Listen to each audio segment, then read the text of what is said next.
Ngayon po mga ka-business, punta tayo sa KB House.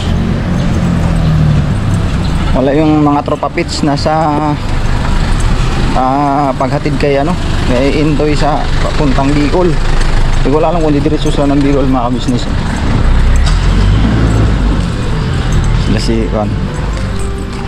Alam kung didiretso sila ng Bicol. Ingat kayo mga tropa pits. Kasi nagmumotor lang sila mga ka-business. Kasama yun si Bay, si Botchok daw kasama Bay, Botchok, si Papadins, si Borno. Hindi ko lang si Istong na kasama ba. Wala Metallic mga ka-business. Wala si Istong.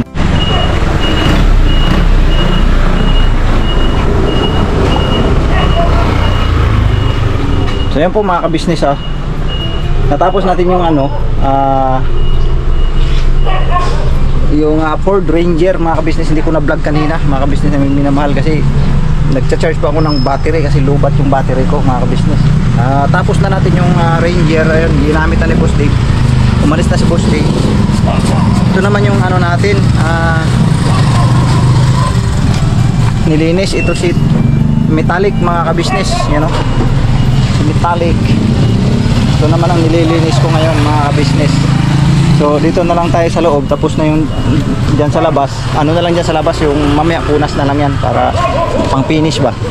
Hindi ko pa napunasan. Dito muna inuna ako sa loob kasi para malinis yan.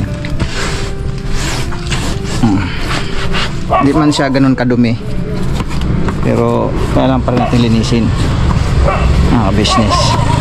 So yun po mga ka-business, ako lang dito mag-isa mga ka-business. Kami lang ni Mingay, si Ding yan.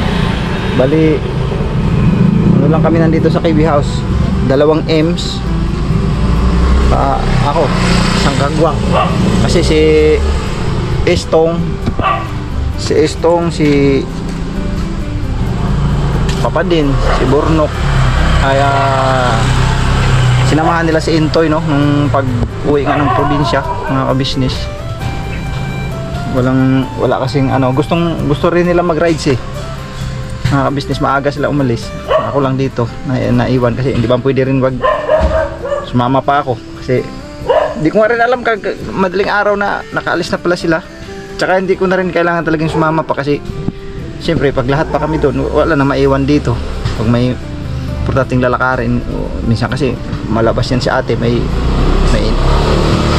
tutsan, may bili halimbawa ganyan, so walang maiwan. So ako lang mag-isa dito mga ka-business. Parang nakaka din pala pag ganitong mag-isa ka lang. Bang nakakalungkot lalo pat ng isang kagwang natin na nagbakasyon sa probinsya. Nakalungkot pala pag ganitong mag-isa lang.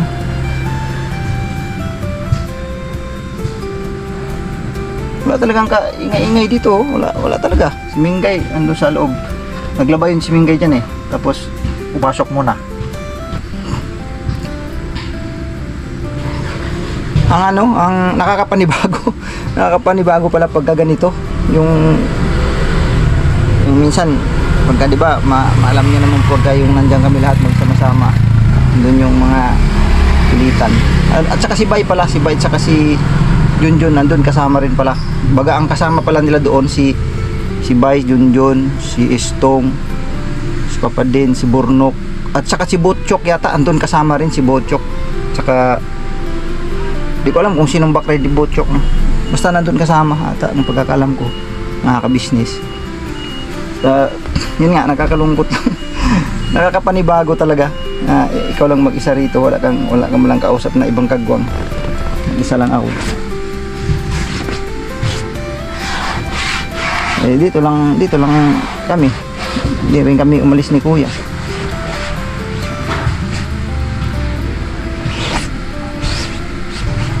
Ang bihira. Ganito pala ang naramdaman mo pagka yung nagkakasama-sama. Bagay, uwi naman yan sila. Siguro, baka mamayang hapon, andito na, or siyempre malayo-layo. Hindi ko rin kasi alam mga kabisnes kung hanggang saan nila ihatid si Intoy, no? Kasi si Intoy kasi nagmotor lang, si Nika lang nag-commute, kibali kasi siyempre nasa Kinso, pwedeng isa kayo sa motor yun, bawal man yun lalo pat ganun kalayo. So si Intoy nagmotor, sinamahan lang ngayon lang Papa Dins, parang ano na rin, kasama, parang rides na rin ng mga tropa. Siguro mamayang gabi andito na yun. So ingat-ingat kayo dyan, Toy, Nika, sa naglalakbay. Ingat sa pagbabiyahe, pagmumotor, dahil medyo malayo na talaga yan, hindi na biro yung pagmumotorin nyo, sobrang layo na. Paps, ingat kayo, lahat ng buong team, ingat kayo sa pagmamaniho, naalalay lang, hindi naman kailangan magmamadali, makakarating din naman. Di ko lang alam mga kabisnes kung hanggang saan nila ihatid si Intoy, pero ganun pa man, ingat na lang sa biyahe. Ingat po kayo hanggang sa pagbalik nyo, ingat kayo, magmadali, lalo pat motor, no? So yan, tatapusin ko lang to. Medyo nag-inimot-imot lang ako ng business kasi wala akong kausap rito, ako lang mag-isa. Tapusin ko lang to mga business naming minamahal. Kaunti na lang naman na ito. Sa labas ay punasan na lang yun, tapos dito sa harap na lang yun dyan. Tatapusin ko na lang dyan. Dito okay na to rito, business. So yun lang po. Dito lang kami. Pahinga lang muna mga business. Siguro maaaring bukas bira na naman ulit mga business. So babalikan po namin kayo mga ka-business naming minamahal. Alright, tapusin ko lang to dito sa harap.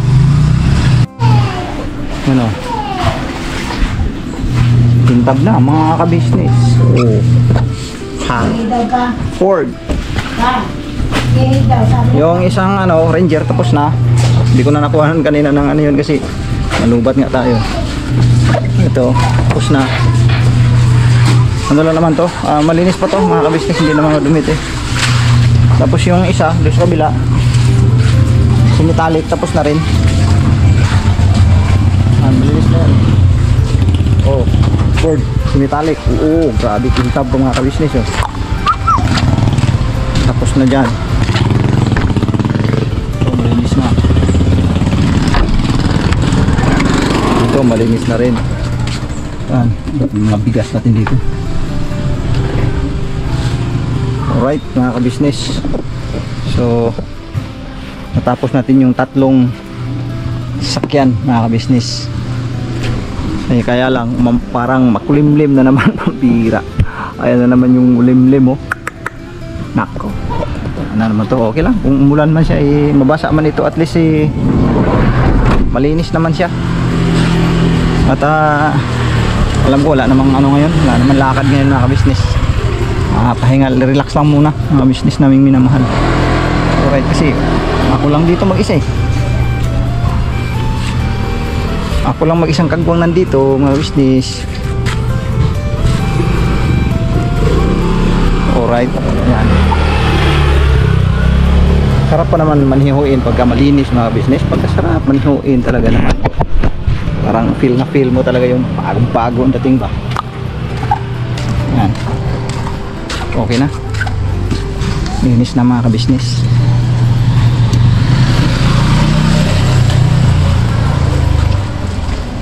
Tsaka isang biso lang ang nagamit ko kahapon. Kahapon yung nagamit ko eh. Tapos malinis pa naman siya. Alright. Dito sa titanium. Okay na, malinis na rin.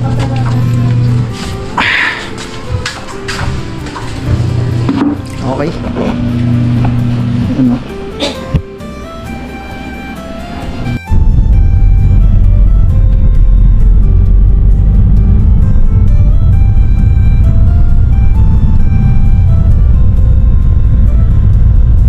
So yan po mga ka-business naming minamahal. Ito ay continuation lang dun sa ating paglilinis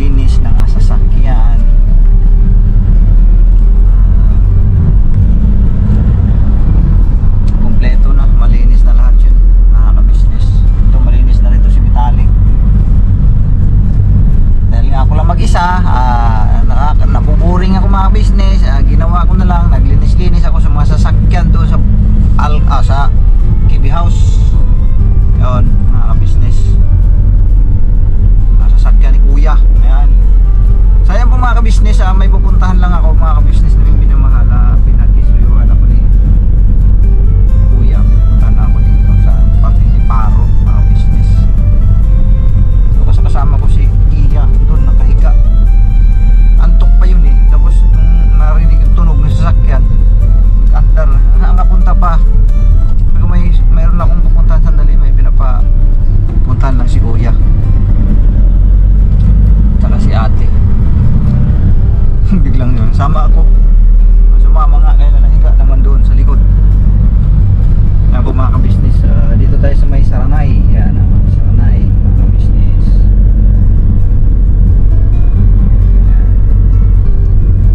Magandang panahon, no? Walang mga ka-business, walang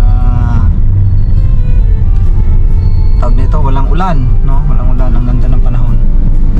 Walang ulan. Sana hindi uulan kasi mukhang doon banda sa may yung lugar na yan, sa unahan yan, doon sa parting ano yan eh, parting Rizal, no? Yung banda doon, no?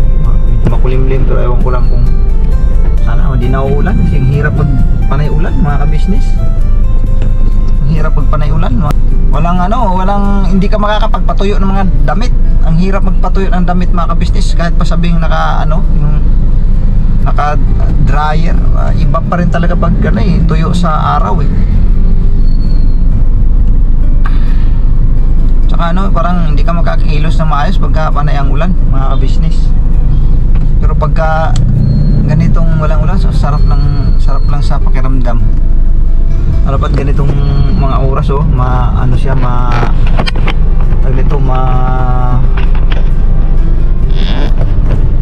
parang yung fresh lang kasi hindi na siya mainit eh, hapon na.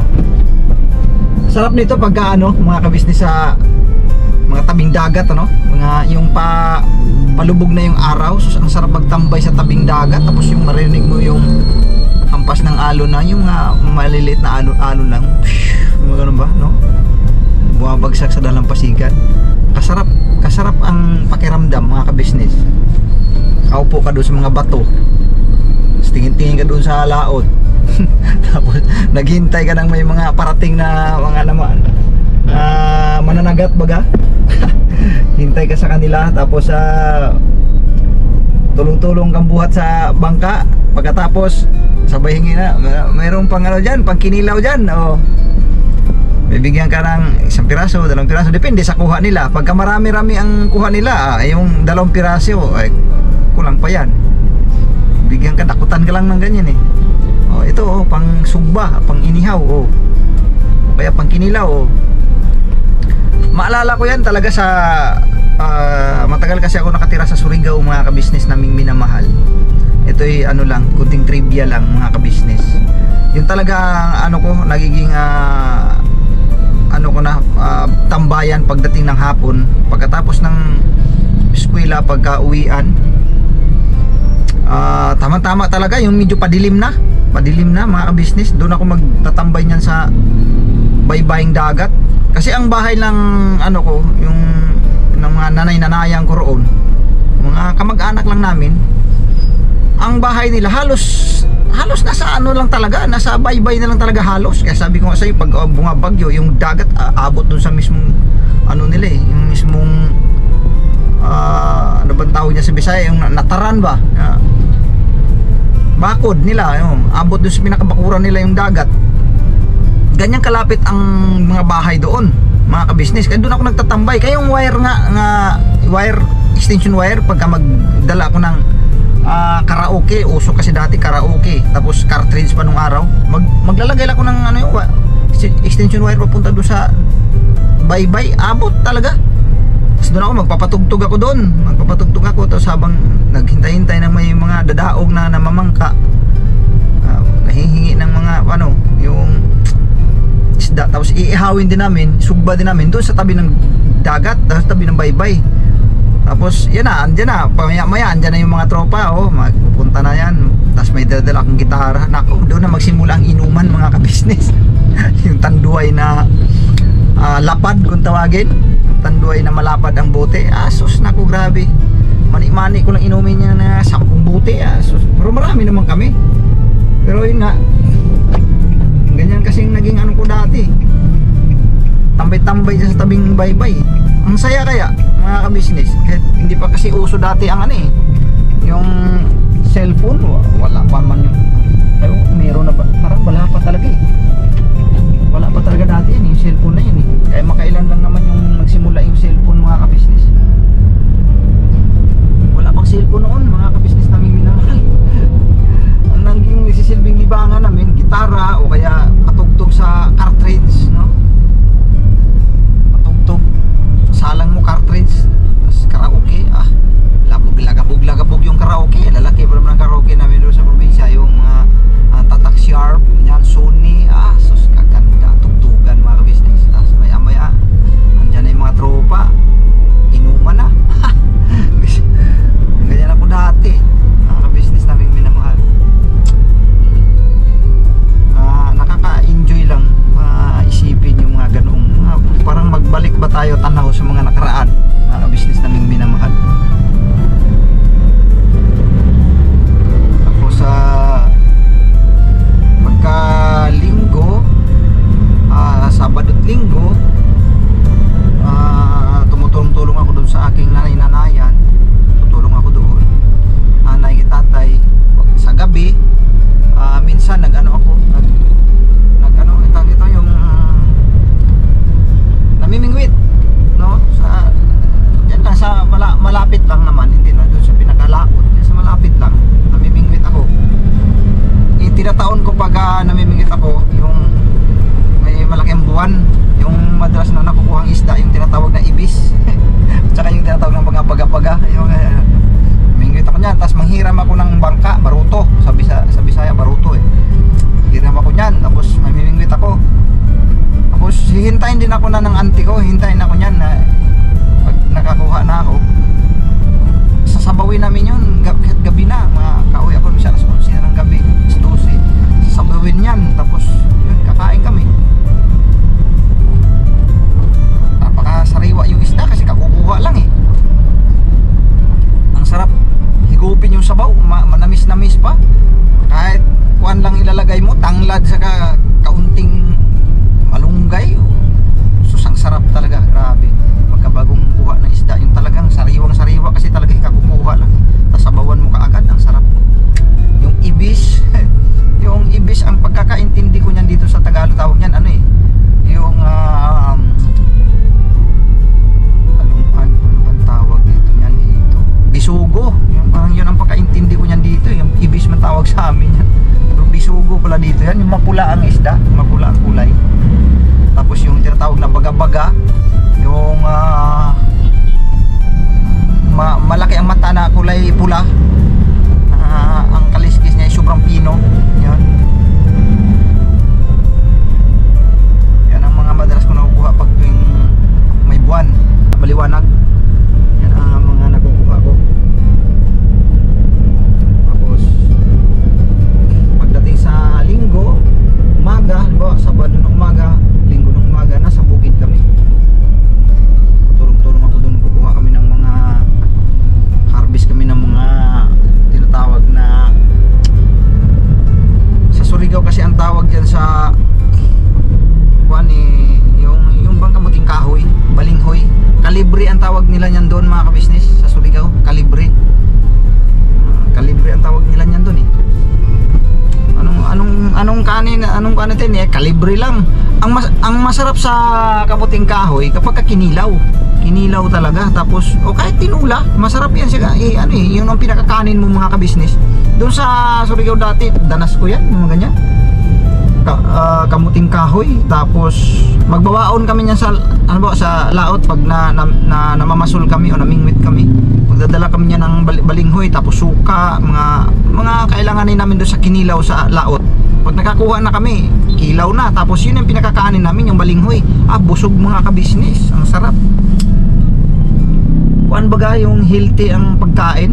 Kaya yun ang lamang talaga sa pag nasa probinsya tayo mga ka-business, dahil ang pagkain natin doon, hindi ba yung puro mantikain. Dito na lang kasi sa Maynila kasi talaga ako na ano mga kabisnes, yung pagkain na puro mantikain, bawat kibot mantika, ultimo gulay gisahin. Tapos basta halos karamihan dito puro dinadaan sa mantika eh, puro gisa ganun. Dito na ako na ano yan, yung gisa-gisa sa probinsya hindi eh. Yung tinatawag na lauoy, yung dito sa mga Ilocano ang tawag sa kanila yan, bulang lang, yung mga ganung luto lang, yari lang talaga sa tubig lang, tapos lagyan lang ng mga bago-bagoong okay na, yung mga ganun. Kaya ang sarap talaga sa probinsya, bagaman totoo sa pagdating sa pera, medyo ano talaga, medyo mahirap hanapin ang pera no, pagdating sa pera ang pag-uusapan. Pero kung sa pagkain lang naman mga kabisnes, hindi naman gutom doon, kasi sa mga ganung pagkain ang sarap na eh, balinghoy ang pinakakanin mo, tapos ulam mo paksiw or either tinulang isda, ang sarap sa lalaway tuloy ako mga kabisnes, kasi sanay pa naman ako sa kilawin talaga sa probinsya, lalo pat may bagong kuha, sus kinilaw talaga. Yan ang nakakamiss sa probinsya no, mga pagkain pobre, sabi nga nila pobre na pagkain pero ano healthy mga kabisnes naming minamahal. Kaya nga sa probinsya ang mga tao doon karamihan talaga mahaba ang buhay. Totoo yun kasi yung lolo ko tagal ng taon yun bago namatay, 96 mga kabisnes. Anong kinakain lang doon sa probinsya doon, bihira lang kumakain ng karne pati. Tapos yung mga yun nga gisa-gisa wala yan doon, hindi yan usok. So yun po mga kabisnes, dito na ako nung babalikan po namin kayo mga kabisnes namin minamahal. Alright, napakwento tuloy ako mga kabisnes. So yun po mga kabisnes, pauwi na tayo at puntahan na natin yung pinakisuyo ni ate at ni kuya mga kabisnes. So yun, pauwi na tayo. Ayan.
Minsan kasi na ganun eh, parang titingnan mo okay pa man to man, minsan ginaganyan ko siya okay pa man to, karang kaunti pa man ang laman, pwede natin ibalik, di ba? Halimbawa pagka naligo si Tinay, tapos si Tinay kasi laging pinapaliguan ni Mingga yan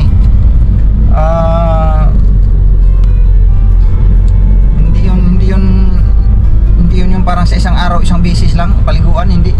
At saka si Tinay minsan nag-aaya, sabi ni Tinay, wash, igo, wash, ano yan siya Pag magsalita na yan ganyan, ibig sabihin gusto niya nang ligo siya uli. So yung diaper, siyempre pag hinubad makikita naman natin na parang pwede pa pero si Mingga ayaw niyang ipabalik, kasi sabi niya hindi, wag na ibalik pagka oras na hinubad mo na yan, bagaman wala pang dumi, wala pang ano ganun, tutusin pwede pang ibalik. Ayaw na ipabalik ni Mingay kasi ano daw, nakaka-UTI daw yung ganun. Sabi ko ganun ba? O di ayun ang nangyari. Sabi ko pwede pa, o hindi na pwede, tabo na. Kung para sa akin pwede pa kung tutusin. Kumbaga kahit isang ihi pa sana pag ganun, ayaw ni Mingay ng ganun wala tayong magagawa. Sa bagay, pag-iingat din naman yun kasi nakaka-UTI nga daw yung ganun. Halimbawa naihubad muna tapos ibalik mo uli, ayaw ni Mingay yung ganun. Kaya medyo maano si Tinay sa diaper ngayon, medyo magastos na dahil unang-una malaki na nga rin siya, no?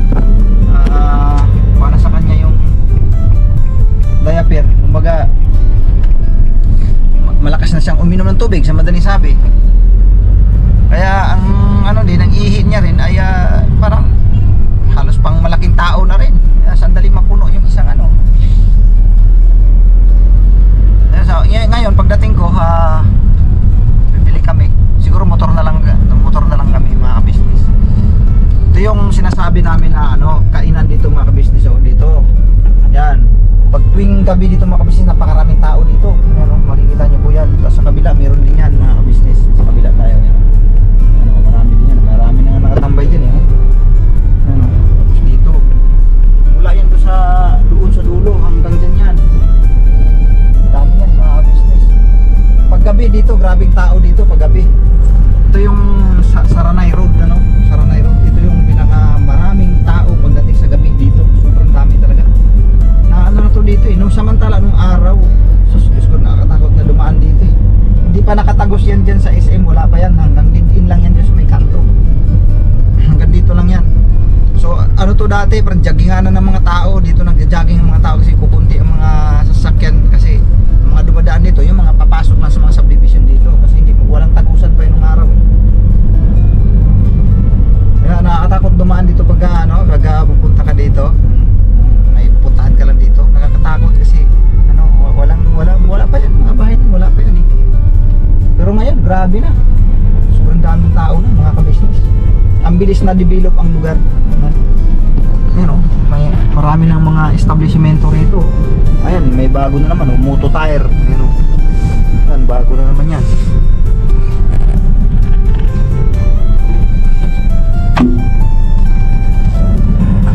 Doon sa kabila may dali na rin may dali na rin itong mga ka-business na bagong naitayo na naman. Padami na ngayon yung dali na yan mga ka-business. Sobrang dami na. Ayun ganda ayun bago lang mga ka-business. Dati dyan mga parada dyan dati, mga tricycle, parang yung tricycle yan sa gilid. Dali na laki, napakabilis na-develop itong lugar na ito mga business. Ang bilis nag-improve, sobrang bilis talaga. Makailan lang mga ka-business namin minamahal.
pamilya at pangkabuhayan, tunay kang ang maaasahan.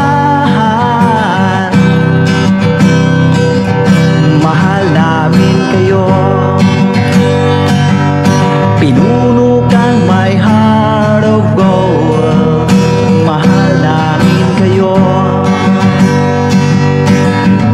mga gawa mo'y kinalulugdan ng ating Diyos na makapangyarihan. Pinuno kang my heart of gold. Mahal namin kayo.